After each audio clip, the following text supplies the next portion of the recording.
Over the last few years, I've watched a lot of awesome footage from the e-bike world tour, shot high up in the mountains, on beautiful ridges. What does it actually take to get up there? Is it as easy as it looks? Are e-bikers just glorified athletes? I'm Jules Banker, and today I get the chance to find out as I head over to Verbier for the third and final stage of the e-bike world tour, where some of the world's strongest bikers are fighting for the title.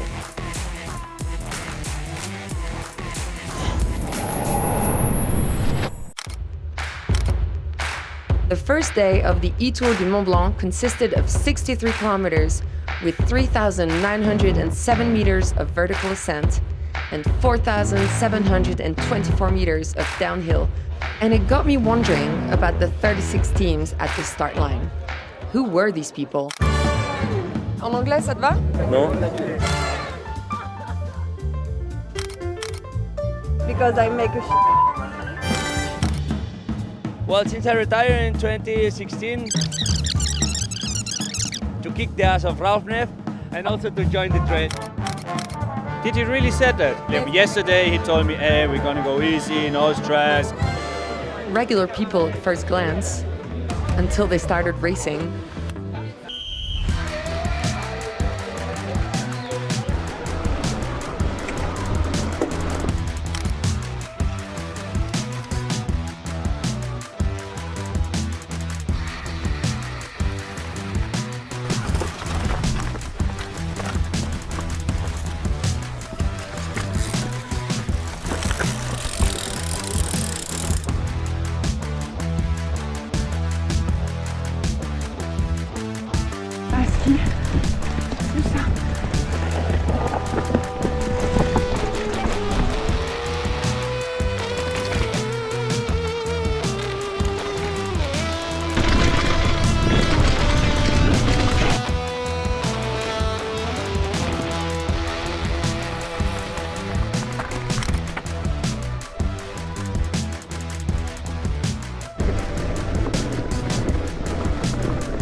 Not exactly your average Sunday ride. Why were they in teams of two, though, and not riding solo? Can you tell me why they're in pairs and not riding solo? Because we are quite high mountain trails and they can rescue each other. That's for safety.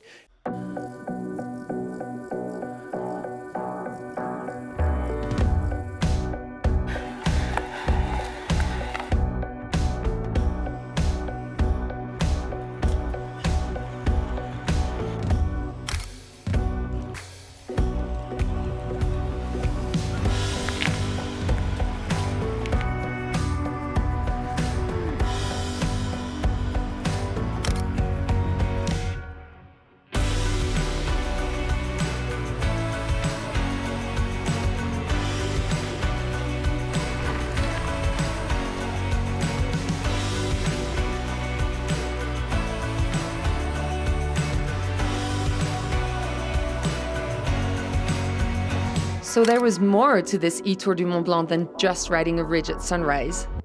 Finally, the teams rolled in under the arch with tough girl Nathalie Schneitter and her teammate Laura Charles taking the lead for the women, and French guy Jérôme Gilloux and his teammate Théo for the men. I gave my favorite French guy and winner of day one the last word so he could tell us about the hardest part of his day. C'est le moment interview.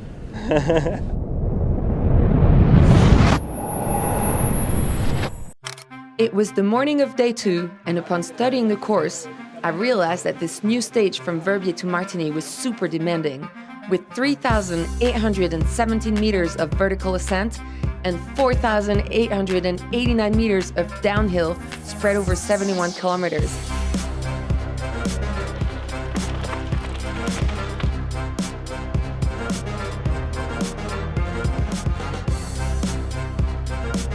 That's like going down Mont Blanc, like who does this?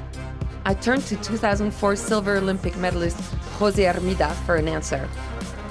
Like Absalon, he won everything. 2 times Olympic champ, 5 times world champ, 7 times World Cup winner, 5 times European champ, and 14 times French champ, Julien Absalon. So is current leader Jérôme Gilloux feeling threatened at all? Oui, c'est chaud et on a 40 secondes. Okay. Bah, bon courage et puis on se voit à la fin de la journée. À la fin de la journée, c'est-à-dire qu'il n'y a plus d'interview entre temps. Allez, courage, Dick!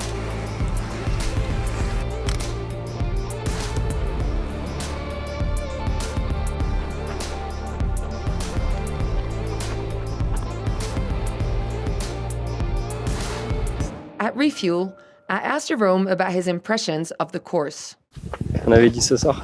Best part of the day for you? Anglais en plus, all the day, hein? Oh, I think it was when Laura said, "You're doing really well today." Supporting my buddy. Col du Mille? Col des Milles. Le col des Milles.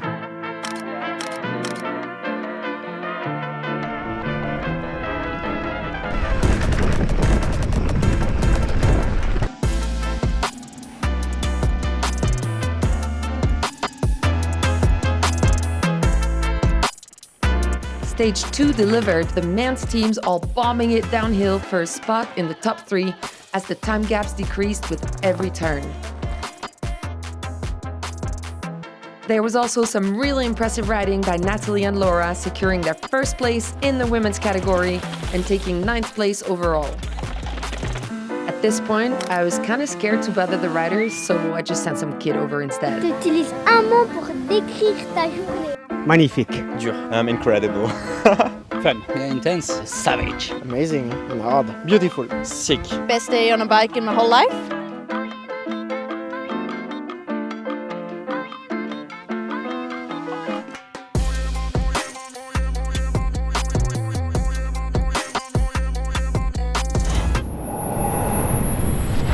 Day 3 was upon us at last.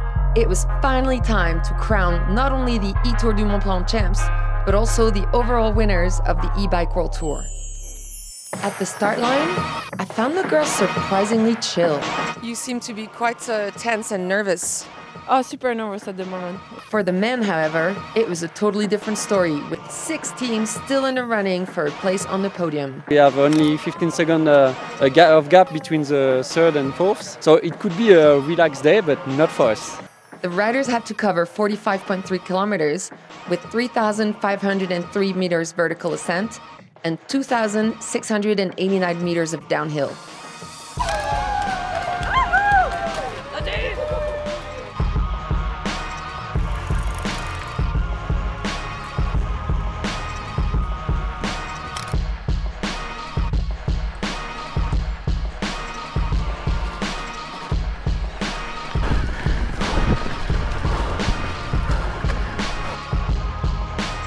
Jérôme seemed confident, but after 3 days on the bike, some of the riders were starting to feel the fatigue.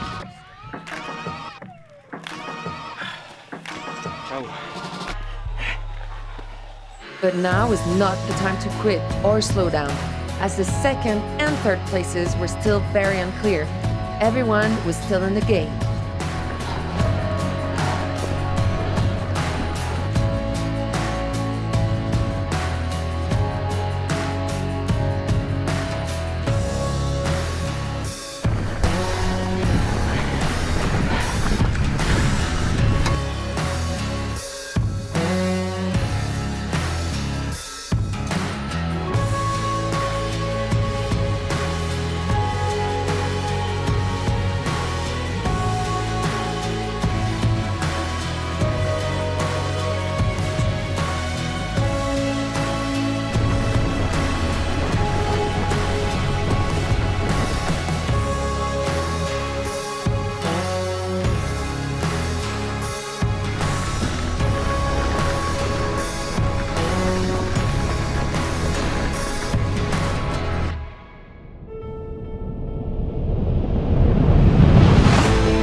Team Bergstrom got in 3rd place behind Team Moustache, leaving our very own Frenchman Jérôme Gilloux and his teammate Théo standing proud on the podium.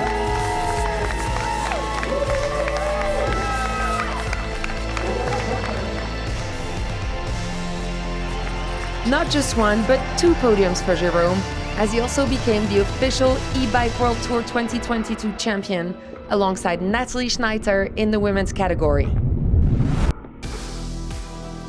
And suddenly, it was over. Victories were celebrated, champagne was drunk, and incredible memories were made alongside the 3 stages of this e-bike World Tour 2022.